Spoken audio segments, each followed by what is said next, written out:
ओम सूर्याय नमः। प्यारे भक्तों, आज आप सुनेंगे रविवार सूरज भगवान की व्रत कथा। भक्तों, रविवार का दिन सूरज भगवान को समर्पित है। सूरज भगवान न केवल तेज और ऊर्जा के प्रतीक हैं, बल्कि आत्मबल, स्वास्थ्य और सफलता भी उन्हीं से प्राप्त होती है। जो व्यक्ति रविवार के दिन व्रत रखता है और श्रद्धा से सूर्य देव की पूजा करता है, उसे आरोग्यता, धन, यश और शत्रुओं से विजय प्राप्त होती है। रविवार व्रत विधि। भक्तों, रविवार के दिन प्रातः सूर्योदय से पहले उठकर स्नान करें। तांबे के लोटे में जल, लाल फूल, अक्षत और गुड़ डालकर सूर्य को अर्घ्य दें। व्रत में एक समय बिना नमक का भोजन करें या केवल फलाहार करें। सूर्य देव की पूजा करें। ओम घृणी सूर्याय नमः मंत्र का 108 बार जाप करें। संध्या के समय दीपक जलाकर सूर्य स्तुति करें। आइए जानते हैं रविवार व्रत करने के लाभ। भक्तों, रविवार का व्रत करने से और कथा को सुनने से सूरज भगवान की कृपा से रोगों से मुक्ति मिलती है। विशेषकर नेत्र और त्वचा रोग से लाभ मिलता है। जीवन में तेज, आत्मविश्वास और नेतृत्व क्षमता में वृद्धि होती है। नौकरी और व्यापार में सफलता प्राप्त होता है। परिवार में सुख, समृद्धि और शांति आती है। इतना ही नहीं भक्तों, इस व्रत से संतान प्राप्ति व संतान से संबंधित सभी कष्ट दूर होते हैं। अब आइए बड़े ही श्रद्धा और प्रसन्न मन से सुनते हैं रविवार की व्रत कथा। हे सूरज भगवान, आपकी कथा कहने वाले और सुनने वाले सभी भक्तों की हर मनोकामना को पूर्ण करें। जय सूर्यदेव।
प्राचीन काल में एक बुढ़िया रहती थी। वह नियमित रूप से रविवार का व्रत करती थी। रविवार के दिन सूर्योदय होने से पहले ही उठकर बुढ़िया स्नान आदि से निवृत्त होकर आंगन को गोबर से लीपकर स्वच्छ करती और उसके बाद सूर्य भगवान की पूजा करते हुए रविवार व्रत कथा सुनकर सूर्य भगवान को भोग लगाकर दिन में एक समय भोजन करती थी। सूर्य भगवान की अनुकंपा से बुढ़िया को किसी प्रकार की चिंता एवं कष्ट नहीं था। धीरे धीरे उसका घर धन्य धान्य से भर रहा था। अब होता है ये कि उस बुढ़िया को सुखी होते देख उसकी पड़ोसन उससे जलने लगी। बुढ़िया ने कोई गाय नहीं पाल रखी थी, अतः वह बुढ़िया पड़ोसन के आंगन में बंधी गाय का गोबर लाती थी। पड़ोसन ने अपनी दिमाग लगाकर कुछ सोचकर उसने अपनी गाय को घर के भीतर ही बांध दिया। रविवार को बूढ़ी माई को गोबर ना मिलने से वह अपना आंगन नहीं लीप सके। आंगन ना लीप पाने के कारण उस बुढ़िया ने सूर्य भगवान को भी भोग नहीं लगाया और उस दिन खुद भी भोजन नहीं किया। सूर्यास्त होने पर बुढ़िया भूखी प्यासी सो गई। रात में भगवान ने उन्हें सपना दिया और भोजन ना बनाने और भोग ना लगाने का कारण पूछा तो बुढ़िया ने कहा भगवान को कि गोबर ना मिलने के कारण वो भोजन नहीं बना सकी। तब भगवान ने कहा कि माता, हम तुमको एक ऐसी गौ देते हैं जिससे सभी इच्छाएं पूरी होती है, क्योंकि तुम हमेशा रविवार को गोबर से लीप कर भोजन बनाती हो और भोग लगाकर ही खुद भोजन करती हो। इससे मैं खुश होकर तुम्हें वरदान देता हूँ। सपने में भगवान का यह वरदान पाकर जब बुढ़िया की आँख खुली तो देखा कि आंगन में एक अति सुंदर गौ और बछड़ा बंधे हुए हैं। गाय और बछड़े को देखकर वह खुश हो जाती है और घर के बाहर बांध देती है और खाने को चारा डाल देती है।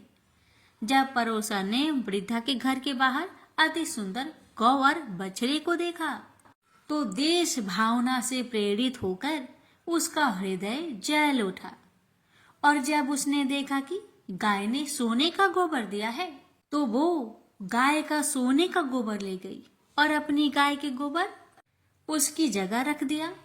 रोजाना वह ऐसा करती रही और सीधी साधी बुढ़िया को कानों कान इसकी खबर तक ना होने दी।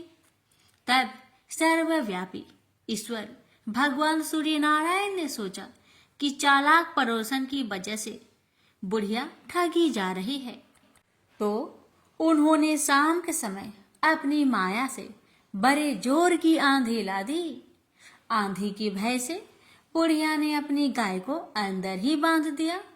सुबह जब गाय ने गोबर दिया तो बुढ़िया आश्चर्यचकित रह गई और फिर वो रोजाना अपनी गौ को घर के अंदर ही बांधने लगी।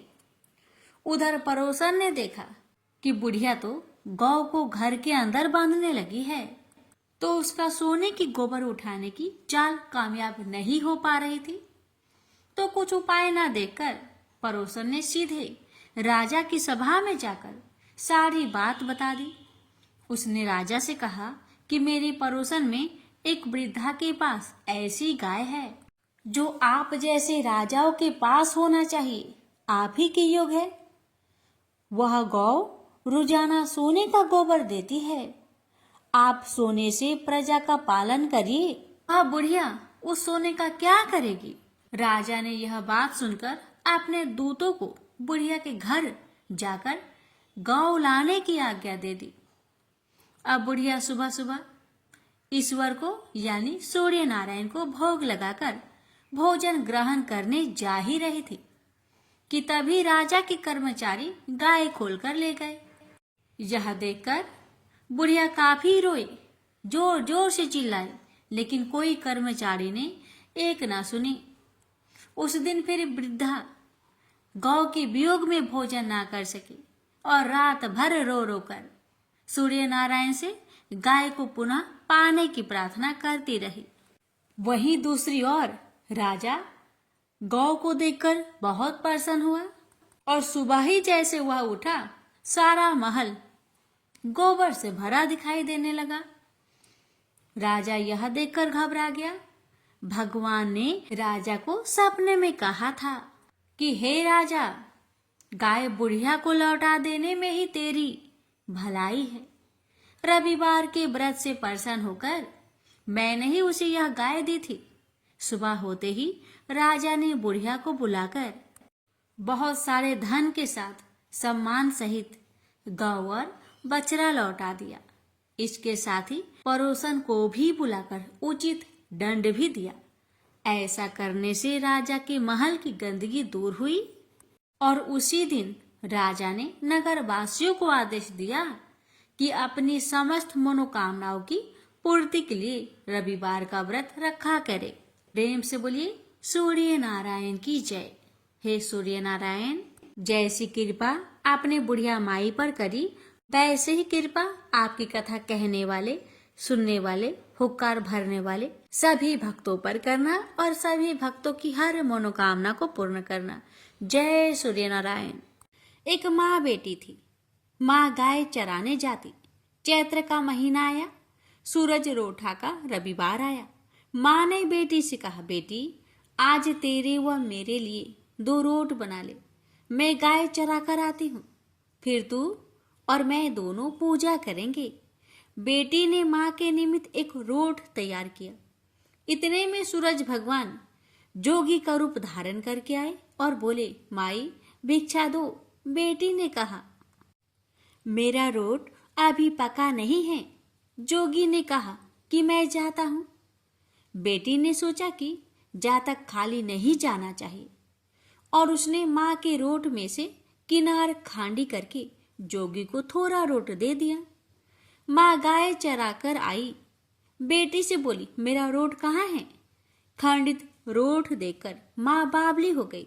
वो घी रोठो दे, रोठा माइली कौरो दे कहती नगरी में घूमने लगी। बेटी डर के मारे पीपल के झाड़ पर बैठ गई। 3-4 दिन निकले। बेटी भूखी प्यासी बैठी रही। सूरज भगवान को उस पर दया आई। सूरज भगवान ने उसके लिए पानी का लोटा व चूरमा भेज दिया। एक दिन एक राजा का कुंवर शिकार करके आया और उसी पीपल की ठंडी छाया में बैठा और बोला, कितना अच्छा होता कि पीने को थोड़ा पानी मिल जाता। ऐसा सुनते ही लड़की ने थोड़ा पानी डाला। राजा के कुंवर ने कहा, मुझे बहुत भूख लगी है, कोई खाने को दे तो अच्छा होगा। लड़की ने ऊपर से चूरमा डाला। कुंवर की भूख प्यास मिट गई। वह विचार करने लगा कि यहाँ कोई है। यह सोचकर राजा ने अपने सिपाहियों को पीपल के पेड़ पर खोज करने भेजा। उन्होंने सब जगह देखा, उन्हें कुछ नहीं मिला। तो राजा का कुंवर खुद ऊपर चढ़ा और ढूंढा तो वो लड़की मिली। राजकुंवर ने कहा कि तू कौन है? तब लड़की ने अपनी कहानी सुनाई। राजा के कुंवर ने कहा, मेरे साथ शादी करोगी? लड़की बोली, आप तो नगर के राजा हैं, मैं गरीब व अनाथ लड़की हूँ, मेरे कोई नहीं है। राजा जी माने नहीं। गाजे बाजे के साथ उस कन्या को पीपल के नीचे ब्याह कर घर ले गए। बहुत दिन बीते। एक दिन माँ घूमती घामती महल के बाहर पहुंच गई और आवाजें देने लगी, घी रोठो दे, घी रोटा माइली कोर दे। बेटी छत पर खड़ी देख रही थी। रानी ने सिपाहियों को भेजकर माँ को बुलाया और एक कमरे में ठहराया। कमरा बंद कर दिया। एक दिन राजा जी ने सारी चाबियां मांगी। रानी ने 6 कमरों की चाबियां दी पर 7वें कमरे की चाबी नहीं दी। राजा ने जीत करके 7वें कमरे की चाबी लाकर 7वां कमरा खोला तो आगे सोने की शिला देखी। राजा ने रानी से पूछा, ये क्या है? रानी ने कहा, ये मेरे पीहर की भेंट है। राजा बोले, हमको आपका पीहर देखना है। रानी ने कहा, मेरे पीहर नहीं है, आप तो मुझे पीपल के पेड़ के नीचे से ब्याह कर लाए थे। राजा हट करने लगे तो रानी सूरज भगवान से विनती करने लगी और 1.25 पहर का पीहर वासा मांगा और राजा रानी पीपल के पेड़ के नीचे आए। वहां सारा कुटुंब था। कोई कहे मौसा जी आया, कोई कहे जीजा जी आया, तो कोई कहे फूफा जी आया। राजा रानी का अच्छा सत्कार किया। राजा को परिवार देखकर बहुत आनंद हुआ। 1 पहर पूरा हुआ। रानी घर चलने को कहने लगी। राजा बोला, इतना बढ़िया ससुराल इतनी जल्दी नहीं छूटेगा। अब तो रानी कुंवर की चिकोटी काटने लगी, उसे रुलाने लगी और कहा कि मेरे तो कुंवर रो रहा है, आप राजा जी जल्दी चलो। राजा रानी को पीहर वालों ने खूब दिया और विदा किया। जल्दी में राजा जी अपने पैरों की मोचरी व घोड़ी का तजना वही भूल गए। थोड़ा आगे जाते ही राजा को याद आया तो सिपाहियों से कहा कि रथ वापस घुमाओ, मेरी घोड़ी का तजना और मेरे पैरों की मोचरी वही रह गई है। रानी कहने लगी कि इतनी सी चीज के लिए पीछे वापस क्यों जाते हो? इतना धन उन्होंने दिया है। राजा ने एक नहीं सुनी। पीपल के नीचे गए और देखा कि वहां राजा जी का सामान पड़ा है, पत्ते उड़ रहे हैं, पर कोई परिवार वैभव नहीं है। राजा बोले, रानी ये सब क्या है? रानी बोली, मैंने सूरज भगवान से 1.25 पहर का पीहर बासा मांगा। मेरी तो एक माँ है जिसका रोट खंडित होने से वो पागल हो गई। घूमते घूमते महल के नीचे आई तो मैंने उसे बुलाकर कमरे में बंद कर दिया। उसकी सोने की शीला हो गई। इतना सुनते ही राजा ने नगर में ढिंढोरा पिटवाया कि चैत्र के किसी भी रविवार को पीहर बासे के लिए सूरज जी का व्रत करना चाहिए। जैसे सूरज भगवान ने रानी पर प्रसन्न हो उसे पीहर बासा दिया, वैसे सब पर सूरज भगवान कृपा करे। खोटी की खरी, अधूरी की पूरी, सूरज भगवान की जय। आज की हमारी कथा है सूर्य नारायण के व्रत से संतान प्राप्ति की कथा। द्वारपर की बात है। भगवान श्री कृष्ण एक बार अपनी बुआ कुंती के आश्रम काम्य वन में पहुंचे। उस समय पांडव लोग अज्ञातवास कर रहे थे। भगवान कृष्ण ने कहा, बुआ जी, मैं तुम्हें वनवासी भेष में देखकर दुखी हो जाता हूँ। मुझे सदैव इस बात की चिंता लगी रहती है कि पता नहीं कब दुष्ट दुर्योधन का प्रहार तुम्हारे ऊपर हो जाए। अतएव इस विपत्ति से छुटकारा पाने के लिए तुम भगवान सूर्य नारायण की आराधना करो। भगवान सूर्य ही सभी जीवों के नियंता और प्राण है। उनके तेज से ही जीवों का उद्धार होता है। भगवान कृष्ण ने बतलाया कि एक बार शंकर जी से पार्वती जी ने कुछ पूछा था, उसे मैं तुमसे बतलाता हूँ। शिव जी ने पार्वती जी से कहा, यदि तुम इस बात की जानकारी प्राप्त करना चाहती हो तो मथुरापुरी में जाओ। वहाँ सूर्य पुत्री यमुना जी की धारा प्रभावित होती है। यमुना के तट पर ऋषि, महर्षि, मुनि आदि निरंतर तपस्यारत रहते हैं। भगवान रुद्र की आज्ञा से पार्वती जी कालिंदी यमुना तट को चल पड़ी। कुछ ही दूर जाने पर उन्हें रास्ते में रोती बिलखती एक स्त्री दिखाई पड़ी। उसने बतलाया कि उसका नाम कुसुमवती है और उसका निवास कुसुमाकर वन के बीच में है। संतानहीनता होने के कारण उसके पति बसंत ने उन्हें त्याग दिया है और इस प्रकार वह निराश्रिता हो गई है। पार्वती जी उस स्त्री को साथ ले आगे चली गई। उन्हें रोती हुई एक दूसरी स्त्री मिली। उसने बताया कि मेरा नाम गंगा है। मेरे पति महाराज शांतनु ने पुत्रों के जीवित ना रहने के कारण मुझे अपमानित किया, जिससे मैं दुखी होकर घर चली आई हूँ। इसी प्रकार थोड़ी दूर जाने पर मधुबन में माधवी नाम की एक स्त्री और मिली, जो पति के वैभव का नाश होने के कारण घर से निकाल दी गई थी।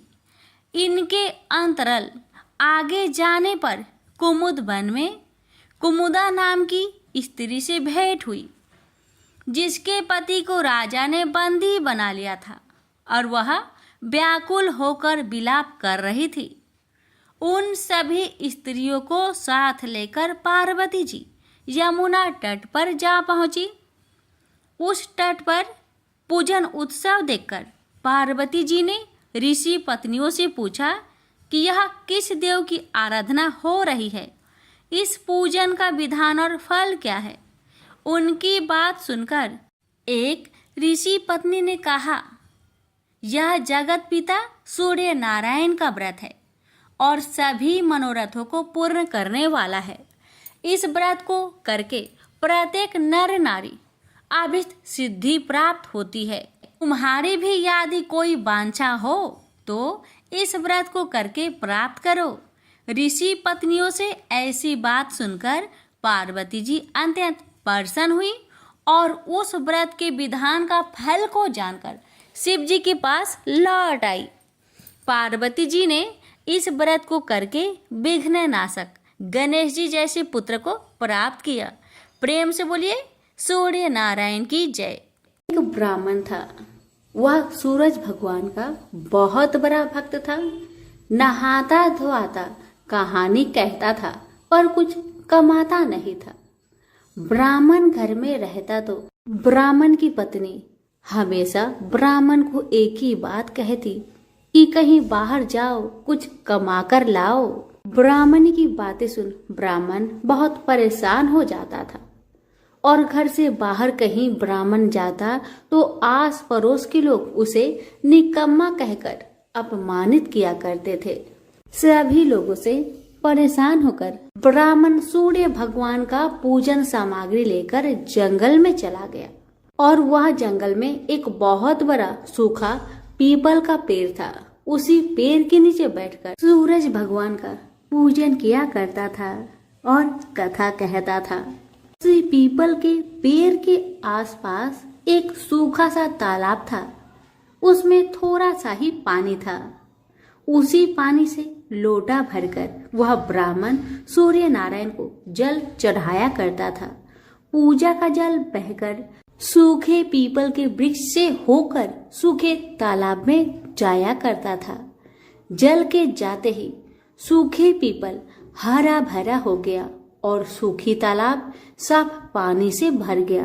तालाब का पानी इतना साफ हो गया कि उसी जल में सूर्य नारायण दिखाई देने लगे और कहने लगे, ब्राह्मण वर मांग, तू क्या मांगना चाहता है? ब्राह्मण ने सुना तो घबरा गया। सोचने लगा कि पीपल में कोई भूत प्रेत तो नहीं रहता। जब भी ब्राह्मण सुबह सूर्य नारायण का पूजा करता तभी आवाज आता। ब्राह्मण इस आवाज को सुन सुनकर बहुत चिंता में पड़ गया और चिंता के कारण उसका शरीर दुबला हो गया। ब्राह्मणी भी कभी कभार अपने पति ब्राह्मण से जंगल में मिलने आया करती थी। ब्राह्मणी ने जब ब्राह्मण को दुबला पतला होते हुए देखा तो उसने पूछा, ब्राह्मण देव, आप दिन ब दिन सूखते क्यों जा रहे हैं? इसका क्या कारण है? तब ब्राह्मण ने सारा कहानी बताया। तब ब्राह्मणी ने कहा कि आपकी पूजा के बाद ही आवाज आती है ना, मुझे तो ये लगता है कि सूरज भगवान स्वयं ही आते हैं। मुझे लगता है सूर्य नारायण आपके व्रत से प्रसन्न है, वह आपको वरदान देने के लिए आते हैं। इसलिए इस बार जब भी आपको आवाज आए तो आप घबराइएगा मत, कुछ भगवान से मांग लीजिएगा। ब्राह्मणी की बातें सुन ब्राह्मण बोला, मैं कैसे मांगू और क्या मांगू? मुझे मांगना तो आता ही नहीं। अगर ज्यादा कुछ मांगना हो तो कहीं कुछ भूल जाओ तो, इसलिए तुम ही कुछ ऐसा उपाय बताओ जिससे मैं एक ही बार में सारा कुछ मांग लूं। ब्राह्मण की बातें सुन ब्राह्मणी ने उत्तर दिया, ब्राह्मण देव, जब भी सूर्य भगवान आपसे वरदान मांगने को कहे तब आप इस प्रकार से कहना, 9 खांडे महल के अंदर सोने के पालने में पर पोते को दास दासियों द्वारा खिलाते अपने आंखों से देखूं। इस प्रकार लंबी उम्र, महल, बेटे पोते, पर पोते और धन सब मिल जाएगा। क्योंकि जब धन होगा तभी तो सोने का पालना दास दासियां होंगे और आंखें घुटने ठीक होंगे, और तभी तो पर पोते को सोने के पालने में झूला झूला सकेंगे और देख सकेंगे। दूसरे दिन पूजा के बाद जैसे ही आवाज आया तो ब्राह्मण ने वैसा ही किया जैसे ब्राह्मणी ने समझाया था। ब्राह्मण ने हाथ जोड़कर सूर्य भगवान से प्रार्थना किया, हे सूर्य नारायण, अगर आप मेरे पूजा से प्रसन्न है तो मुझे वर दीजिए कि 9 खांडे महल के अंदर सोने के पालने में परपोते को दास दासिया द्वारा खिलाते अपनी आंखों से देखूं। ब्राह्मण की बातें सुन सूरज भगवान ने कहा, देखने में तो ब्राह्मण सीधा साधा भोला भाला लगता है, पर एक ही बार में सब मांग लिया। सूरज भगवान ने कहा, जा तेरी इच्छा पूरी हो, जो तुमने मांगा तुम्हें अवश्य मिलेगी। ब्राह्मण जंगल से घर आया तो देखा कि उसकी टूटी हुई झोपड़ी की जगह एक 9 खांडा महल खड़ा है। दास दासी आ और जा रहे थे। ब्राह्मण ने उनसे कहा, यहाँ मेरी झोपड़ी और बूढ़ी ब्राह्मणी रहती थी, वो कहाँ गई, क्या तुम्हें पता है? इतने में ही उस 9 खांडे महल के दरवाजे से एक सुंदर औरत गहनों और सुंदर कपड़ों से सजी हुई बाहर आई और ब्राह्मण से बोली, आ जाइए, अपना ही घर है।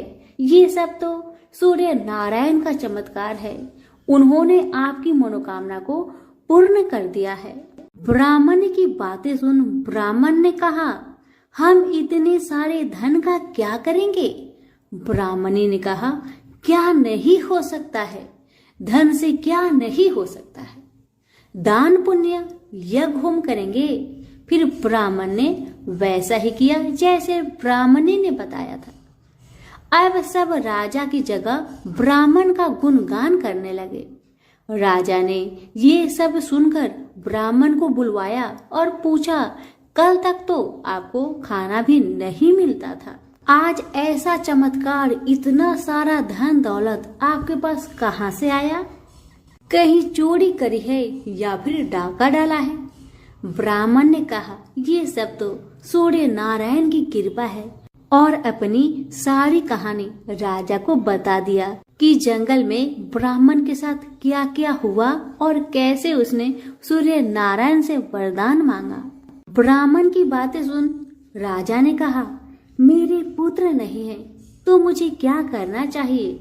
ब्राह्मण ने राजा को सूर्य भगवान की पूजा विधि बताई और कहा, महाराज आप भी सूर्य नारायण का व्रत करें, आपकी सारी मनोकामना सूर्य नारायण जरूर पूरी करेंगे। ब्राह्मण के बताए हुए नियम से राजा ने भी सूर्य नारायण का व्रत किया और सूर्य नारायण के व्रत के प्रभाव से राजा को भी पुत्र का प्राप्ति हुआ। सभी सूर्य नारायण की जय जयकार करने लगे। हे सूर्य भगवान, जैसे ब्राह्मण और राजा की मनोकामना को पूर्ण किया, वैसे ही सबकी करना, कहानी कहने वाले की, कहानी सुनने वालों की, हुक्कारे भरने वालों की, सबकी मनोकामना को आप पूर्ण करना। प्रेम से बोलिए सूरज भगवान की जय हो।